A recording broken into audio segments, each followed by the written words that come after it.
কিছু কিছু মানুষ ধনী দুলালদের বিয়ে করে মোটা অঙ্কের টাকা চাইবে, আর তাদের হতে হবে রূপে লক্ষ্মী গুণে সরস্বতী, অর্থাৎ গৃহকর্মে নিপুণা ও সুন্দরী সাদাপরি।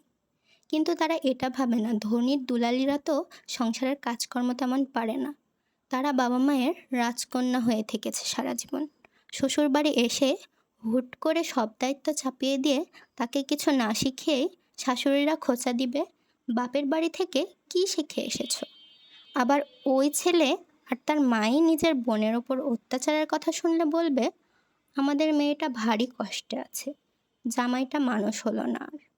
তাদের মেয়ে তো মানুষ, আর অন্যের মেয়ে তো গরু ছাগল।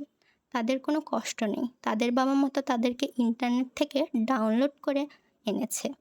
প্রিয় ভাইয়েরা, আপনার মা বোনেরা কিন্তু পেট থেকে পড়েই কাজ শিখে শ্বশুর বাড়িতে আসেনি। তারাও অনেক বছরের অভিজ্ঞতা নিয়ে কাজকর্ম শিখে আস্তে আস্তে সংসারটাকে গুছিয়ে সংসার করছে। তাই এইসব বিবেচনায় রেখে আপনারও উচিত আপনার স্ত্রীর প্রতি ভালোবাসা ও সম্মান রক্ষা করা এবং তার প্রতি সহানুভূতিশীল হওয়া। তো আজকে আমি বানিয়েছি ক্যারামেল টি এবং লেবু চুর। বিকালের নাস্তা হিসেবে এটা কিন্তু পারফেক্ট কম্বিনেশন।